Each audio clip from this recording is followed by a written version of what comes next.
Good morning, Harefield. Hope you're well. Now, I live in a road that's called Sycamore Field, and outside my back garden is a field with sycamore trees in it, funnily enough. At least, I think they're sycamore trees. That's what Google tells me. I could be wrong. And there's a famous sycamore tree in the Bible. Zacchaeus, the tax collector, climbed one to try and see Jesus when he passed by.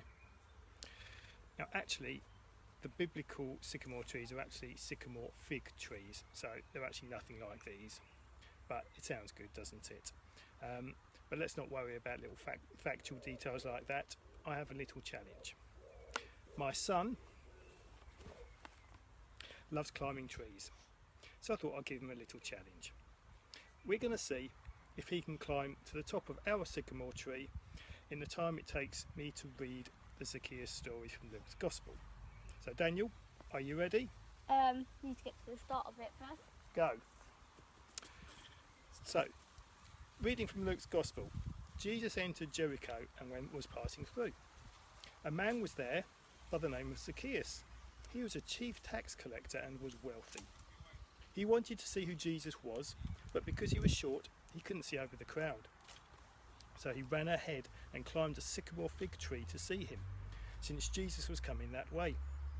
When Jesus reached the spot, he looked up at him and said, "Zacchaeus, come down immediately. I must stay at your house today." So he came down at once and welcomed him gladly. All the people saw this and began to mutter, "He's gone to be the guest of a sinner."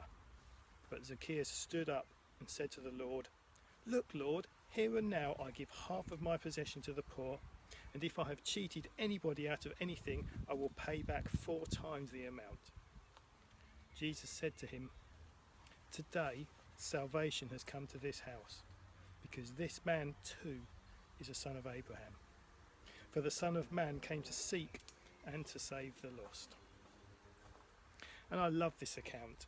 A person who was hated by most of society, who felt he was a no one and probably a dubious character, he was seeked out by Jesus and had his life turned around.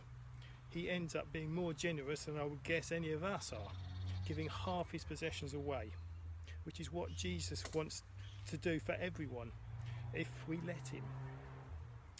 It's just a brilliant story, isn't it? Now, where's Daniel got to? Daniel, where are you? Dad, please help. I'm a little stuck up